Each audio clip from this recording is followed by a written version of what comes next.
Crown Jewels. The Universals started in 2016. There was not a season in 2016. Sure, there was an episode, Return of Dr. Mysterio, which was promptly covered.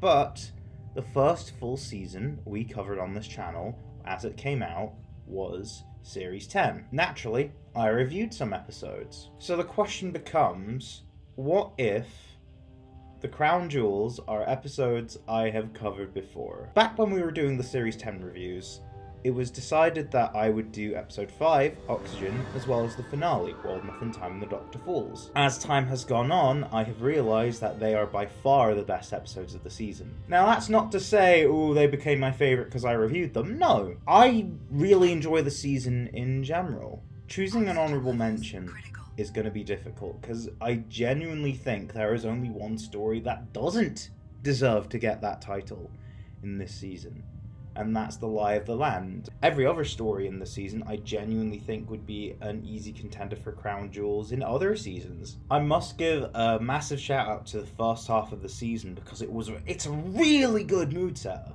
I have not watched my reviews on the episodes that I am talking about today. They are not my favourites because of the fact that I reviewed them. They are my favourites for the reasons I will discuss. Starting with Oxygen. Oxygen is a base under siege. Already a good formula. I'm a classic Who snob. Base under siege. I know Will's the one that's very much defined himself as a classic Who snob and 62 elitist, like, jokingly, of course, half jokingly. He prefers those things, especially 62. I really love 62 as well. I love the Troughton era, and I genuinely think the sort of framework of this being a base under siege is good, but I'm not someone that's just like, ooh, let's defend ourselves from the monsters. It is a zombie storyline, so naturally there's going to be elements of that. However, the main plot is trying to figure out what to do. The threat isn't just the suits outside with dead corpses inside the suits trying to kill them. They are running out of air, which adds another threat.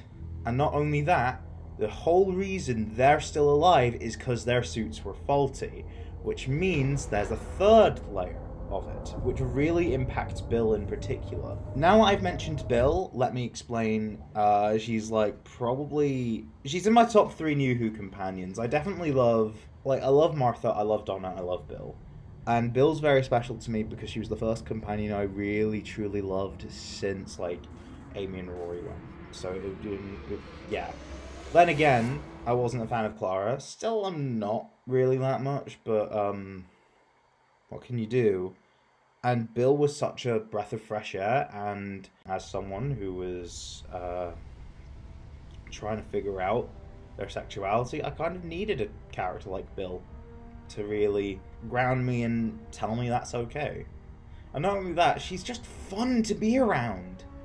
And you don't want anything bad happening to her, and she's got these little quirks like basically treating her mum like her imaginary friend and showing her mum all of these things, and basically using her mum as the person she holds dear, feeling comforting even though her mum died when she was a baby. And there's so many aspects to her character, and I just love them all, to be honest. Let's be real, she would be on TikTok. You sense it, but it's not in a cringe way, it's just in a casual way. And I say cringe, I bet if they did it today, I wouldn't care, but I'm saying fandom at large, the most cringe they found her was the fact that she kept having to come out. People kept hitting on her. And there's one more thing that doesn't apply to that I will get into when I talk about the Doctor Falls. Also, Nardole, he's fun. I don't really have much analysis on Nardole. He's fun and I'm glad he's there. Capitalism is something that is screwing us all over as we speak. Making a story about that and the extremes it would go, and the extremes it does currently go, it's a story that logistically decompartmentalizes capitalism and shows you it makes no sense and it's deadly. And it's so satisfying to see the Doctor figure it out. Although there weren't that many clues, there were some that something fishy was going on. But the Doctor just figured it out.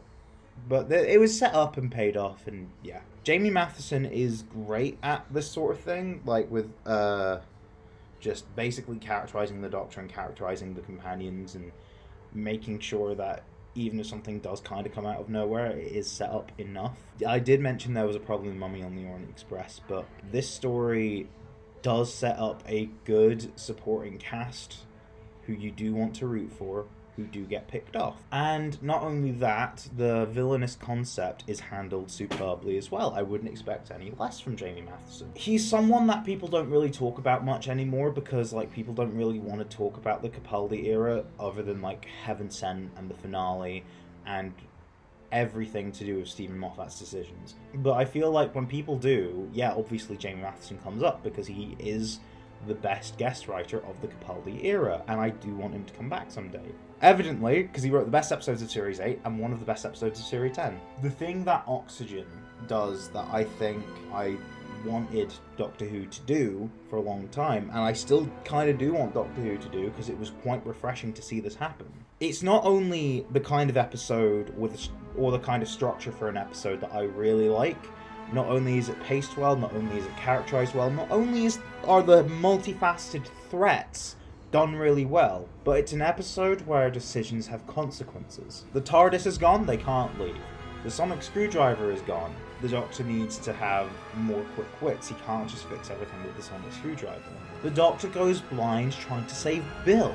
Generally, they do have consequences, and Oxygen, I would say, is his best script, especially because he adds consequences to characters' actions. I do recall a really petty thing that I did in my review, like saying it deserves like a 9.9 out of 10 because I was not 100% sure on the scene where Bill went unconscious, but like people told me that, yeah, that's how it usually ends up. Your eyes get a lower frame rate or something. Honestly, why the fuck was I like that? Why? I was a dumb kid, and now it's not a problem, and there was no other flaw.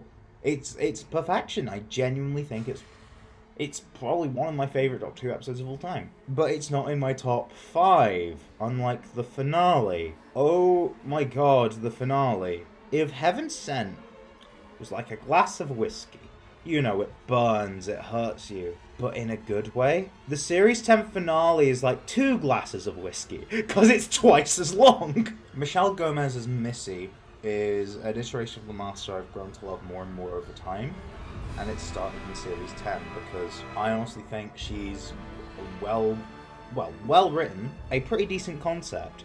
She's intelligent, but she just wants to have fun, and she likes killing people. Do you know what? Slay. And everything in the story has built upon this, but also the scenario adds more to it. I love how this two-parter has just a feeling of despair that does not go away until the very end. Bill, dead. They do save her, but she cannot leave the hospital, which is on the bottom floor. And time moves normally there, but time moves very slowly on the top floor next to the black hole. The contrast between the top being like your wacky Doctor Who adventure and the bottom being disturbing even for horror standards. Honestly, the patients do give me the chills every time. We've not seen one of the Doctor's companions be turned into a Cyberman before. It happened with Bill, who I have a lot of emotional attachment to, personally. And, ooh, it's hard to watch, especially as she cries through it, and it's upsetting. It's genuinely upsetting. Someone as bright and colourful as Bill gets painted over with a silver coat of paint and stripped away of who she is, which is a lot of analogies and metaphors, and there's a lot of things it relates to, including the Doctor's own personal journey, and it hurts to even think about. The fan service in this does work. Bringing back the original Cyberman design is something that you would need to explain. Expanded media does it well because it's it's just these old ones, and then okay, they were from some of the original expeditions. Here it's trying to tell a sort of origin story for the Cybermen, in a way that's like, oh, they're from Mondas, blah blah blah. It's not the origin story, it's an origin story, which I like. And the two masters being there is honestly great. They play off each other so well, and not only that, I genuinely think it adds to the whole Missy storyline. The Doctor is able to make it so that at the end of a battle in the second part, a war can be won. However, it's not a battle he can win. He's just trying his best, and he's already mortally wounded. His friend's kind of been put in a blender, and Nardole is Nardole, so he's not got the best chances. Nardole being a badass is something I love in this story. And he's a genuine badass rather than, I have a license to kick your arse, like, I'm a badass, baby, like, that sort of thing. No, he's genuinely badass in the story, and I love it. Seeing the hopelessness and despair throughout this is honestly beautiful, and microcosmically, it's amazing, but macrocosmically, knowing what the 12th Doctor has been through, it makes it even better, because the Doctor also doesn't want to let go of who he is, just like Bill. And speaking of, the one complaint I hear about this story is like the last thing that Bill says to the Doctor, or the last thing Bill says to the Doctor while he's conscious in this episode, as they're both prepared not to see each other again because they're gonna die or something, is basically her clarifying that he knows she's gay. I don't know if you realised, but she wasn't out to her own stepmother.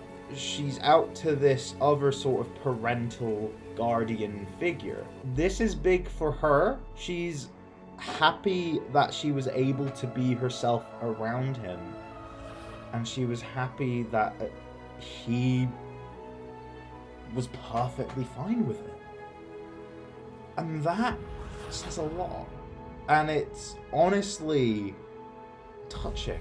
Like, I know I jokingly said Heaven Sent is a masterpiece, which I do genuinely agree with. It is genuinely one of the best handled episodes of Doctor Who, but this is easily the best 12th Doctor story, because I think there is not a single thing it fails on. And it also teaches you good science, it's a good horror story, it's a good showcase for our lead characters. It handles fan service well in a way that benefits the story, that also does not require the audience previously knowing.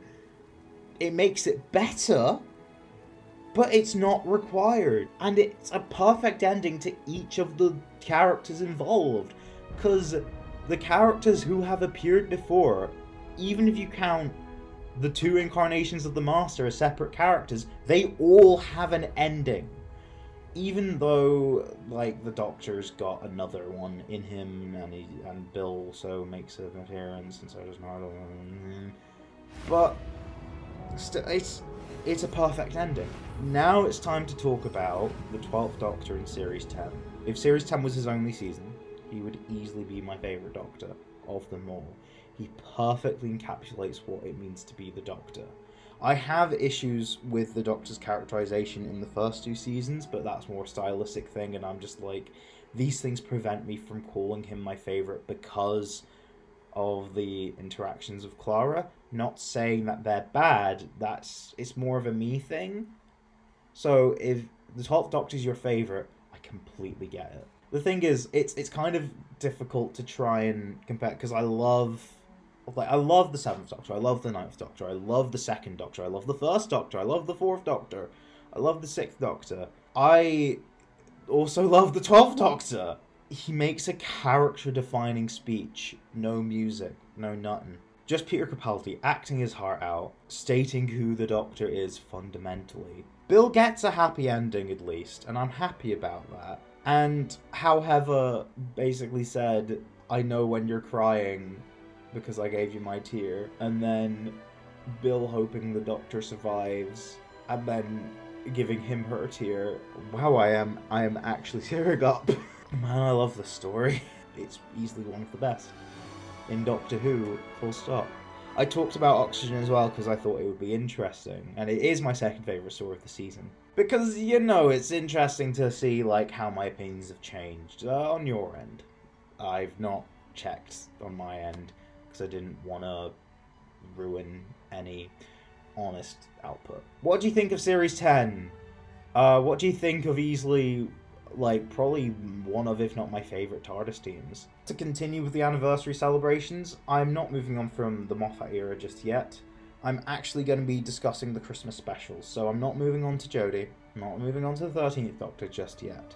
I will, and you'll see that later this month, but for now, I am going to just be covering Christmas specials next week, and I'll list my favourites and some honourable mentions. Until then, goodbye. Happy anniversary month!